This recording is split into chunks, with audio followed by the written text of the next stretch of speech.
సంప్రాప్తిస్తాయి. తదుపరి మీనరాశి. మీన రాశి వారికి జన్మరాశిలో శని అంత అనుకూలంగా లేదు. అయితే రాశ్యాధిపతి దశమాధిపతి అయిన గురువు పంచమంలో వక్రించి ఉచ్చబట్టి ఉన్నారు. కాబట్టి చక్కగా ప్రతి విషయాన్ని మంచి లోతుగా ఆలోచించి నిర్ణయాలు తీసుకోండి. వ్యాపారరీత్యా చిన్న చిన్న ఇబ్బందులు ఉండే అవకాశం గోచరిస్తోంది. ఖర్చులు అధికంగా ఉంటాయి. రూపాయికి ₹2 ఖర్చు ఉంటుంది. ఖర్చుని నియంత్రించే విషయంలో జాగ్రత్త వహించాలి. సాధ్యమైనంత వరకు అప్పులను తీర్చడానికే ప్రయత్నం చేయండి. లోన్లకి, పర్సనల్ లోన్లకి, హౌసింగ్ లోన్లకి అవసరమైతే తప్ప వెళ్లకుండా ఉండడం చెప్పదగినది. ఈరోజు అప్పు చేసి 10 మంది కోసం మెప్పు కోసం ముందుకు వెళ్తే తర్వాత ఇబ్బంది పడే విషయంగా గోచరిస్తుంది. ఏదైనా సరే కర్మానుసారం మన కర్మకి మనమే బాధ్యులం అనే విధంగా ఆలోచించండి. అంతే తప్ప ఎవరి కోసం సహాయం చేయడం కోసం మీరు అప్పులు పాలైపోయి తర్వాత ఇబ్బంది పడడం అనేది చెప్పదగిన సూచన కాదు. కోర్టు సంబంధించిన విషయ వ్యవహారాలు మీరు సానుకూల పడతాయి. ఎప్పటి నుంచో మీకు కలగంటున్న ఒక కొత్త ప్రాజెక్టుని ప్రారంభించగలుగుతారు. వ్యాపారంలో ఒక నూతనమైన కోణాన్ని ఆవిష్కరించాలనే భావన ఏదైతే ఉందో అది ఈ వారం నెరవేరుతుంది. ఏదైనా సరే వ్యాపార అభివృద్ధి బాగుండాలి, కష్టపడాలి అనే భావన ఏదైతే ఉందో అది నెరవేరుతుంది. ఉద్యోగంలో స్థిరత్వం కోసం చేసే ప్రయత్నాలు ఏవైతే ఉన్నాయో అవి కలిసి వస్తాయి. నూతన ఉద్యోగ ప్రయత్నాలు చేసే వారికి అనుకూలం.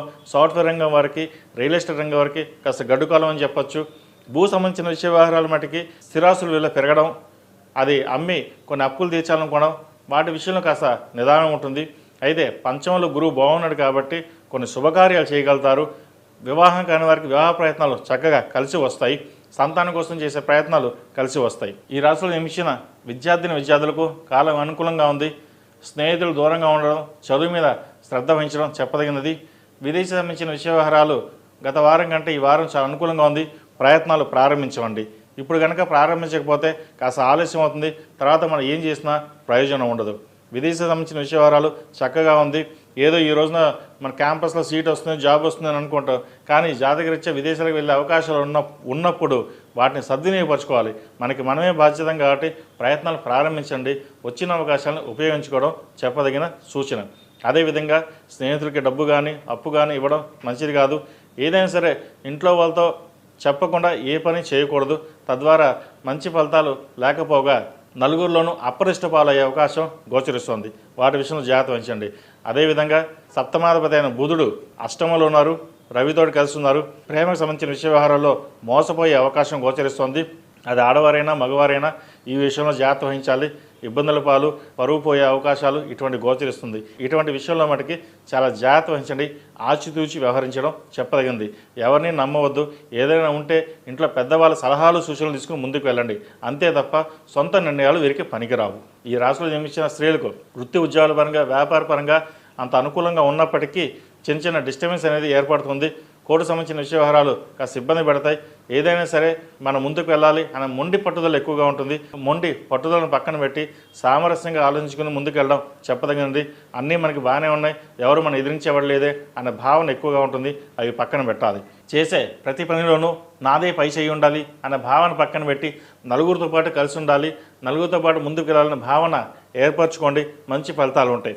జీవిత భాగస్వామితో మాట్లాడేప్పుడు చిన్న చిన్న గొడవలు వచ్చే అవకాశం ఉంది. వాటిని పరిష్కరించే విధంగా ముందుకు వెళ్ళడం చెప్పదగింది.